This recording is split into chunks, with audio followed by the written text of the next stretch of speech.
Hey, good morning, everyone. I hope that you guys are having a great day. I wanted to hop on here and talk about the next chapter in the Banta story. And if the story warrants for me to come on and do a separate video, it usually comes with an explanation as to why I did a certain thing. So in Banta's book, he talks about the next story, which he quotes saying that he was captured by Indians, which, you know, that's kind of a very loose term if you want to know the truth. Anyway,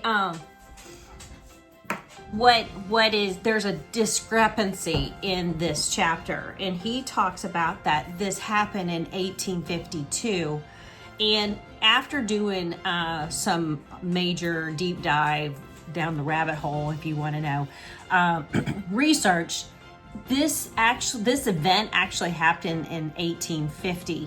And the reason that I know that is the San Saba peace treaty between all of these wild tribes happened in December of 1850 at this Spanish mission.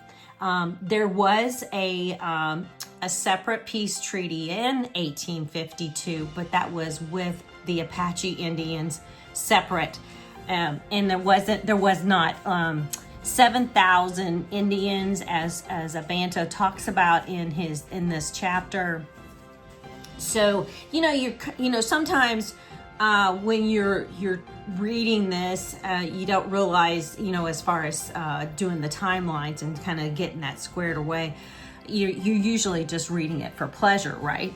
But because I am trying to put more historical data into this and more of a backstory in these stories, so you're kind of piecing together a puzzle.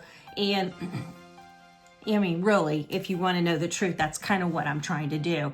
And so I just wanted to let you know that there is a discrepancy in the book, that particular peace treaty happened in 1850, not 1852. Fort Mason, he talks about going to Fort Mason. That actually was created in 1851. And so it does not align necessarily with this story, but I'm keeping that in there because, he did talk to some kind of military person. I just think that what happened is that Banta wrote this book years later after all of this transpired. And, maybe some of the dates and, maybe some of the stories kind of got muddled a little bit. I'm not sure, but I'm just trying to correct that if I can. And that was really the only reason I wanted to come on here and kind of state that there is a discrepancy, to kind of keep that in mind. I did try to correct it as much as I could with not altering the integrity of the story too much. So I just want to let you know, as trying to be as transparent as I possibly can. On a side note, in chapter, I think it's actually chapter 3 and 4 of this series, if you go back, and you will understand that Banta spent a lot of time with Chief Wildcat and Chief Buffalo Hump and Chief Yellow Wolf. He had like firsthand knowledge of all that they did. So he spent a lot of time with them at this event.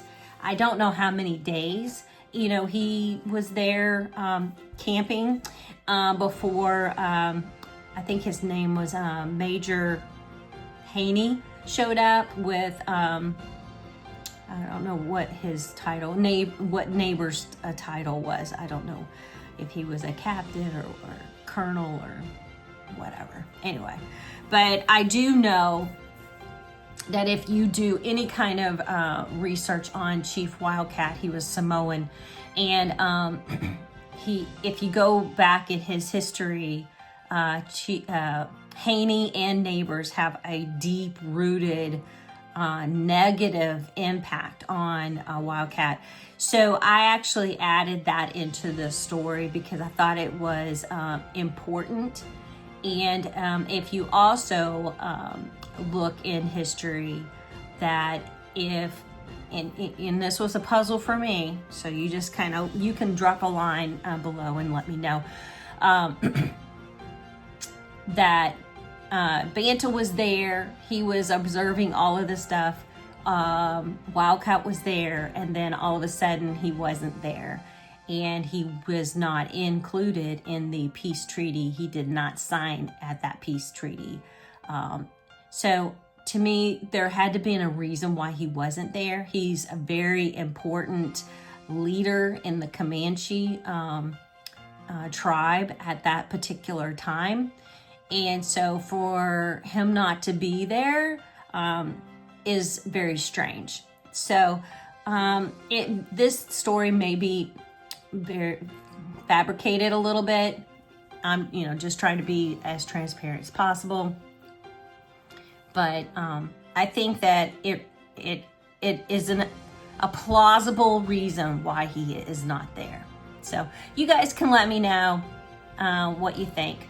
I really enjoyed the story. It really kind of makes you understand the other side of how, kind of coming from like the Native American side.